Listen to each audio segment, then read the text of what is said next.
Hello,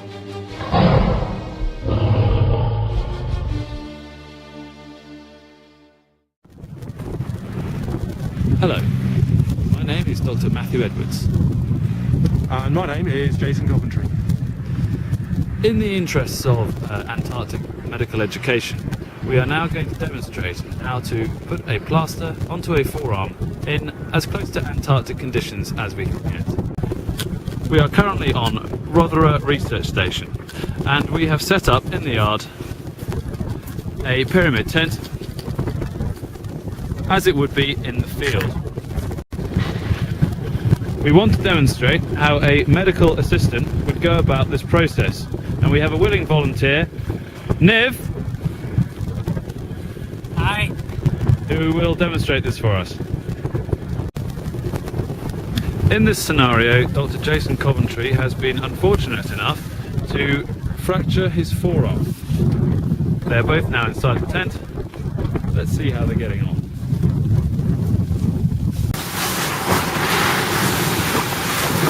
Right.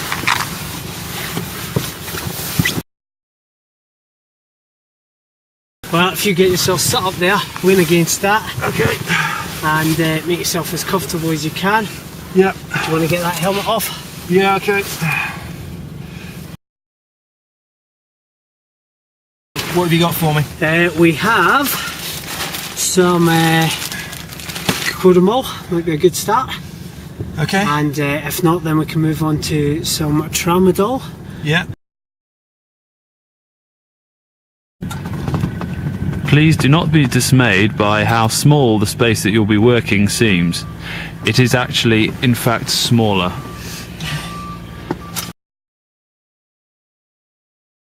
Niv is now getting ready the tele lamp and the stove.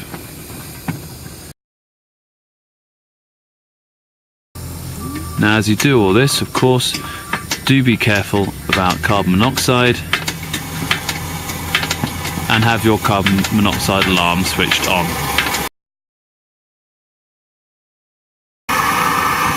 Now, you do not need to get the water boiling. All you need to do is melt the snow and have lukewarm water for the purposes of plastering. So we've got some orthopaedic padding to protect the armpound before we put the plaster on, and some conforming bandage or retention bandage to wrap over to hold it all together at the end. I've also got scissors out to cut everything to size.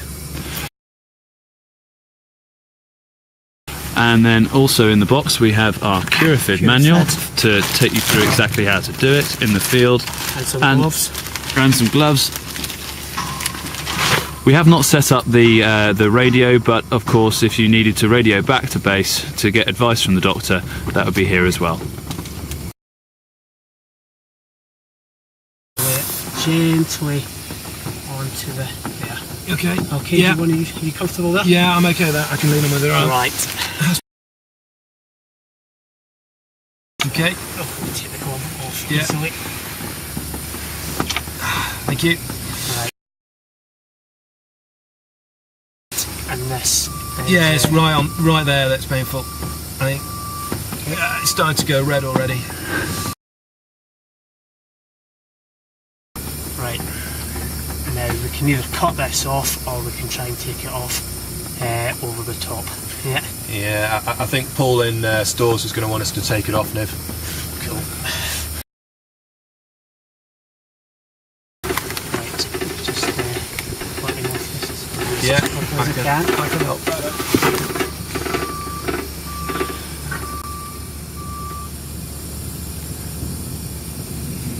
Try and get as much padding around the fracture site as you can, because this is the area that's going to swell. So the next step is to start measuring out the plaster itself. This should be done in 5 layers as you roll it backwards and forth, and should be measured for about 3 finger widths from the elbow crease itself to the knuckles. Once this has been cut to size, round off the edges as Niv is demonstrating here, and make a hole for the thumb. corners should be rounded and a space made in the plaster for the thumb. So that's right-handed world. Okay. Just going to check everything sits there. Word one before.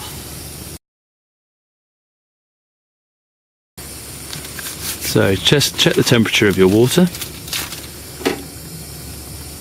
Too hot will make it set too fast, and too cold too slow. It's advisable to put on some of the gloves for this bit.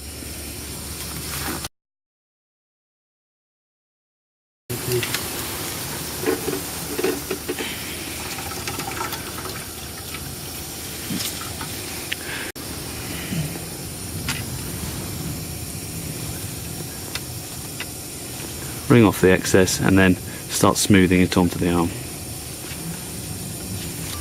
You want to try to smooth the plaster so that you lose the meshing appearance, but if this is not perfect, don't worry. Just in and out, squeeze out, just helps the plaster kind of set in. Bring my arm up. So then you have the conforming bandage, which can be wetted before you start putting it on. You want to try to do this as quickly as you possibly can, especially if the fracture is at a strange angle, for it's at this point that you would want to try to pull the arm into a better position. The next stage, with a previously cut smaller piece of plaster, you can affix the conforming bandage onto the plaster cast.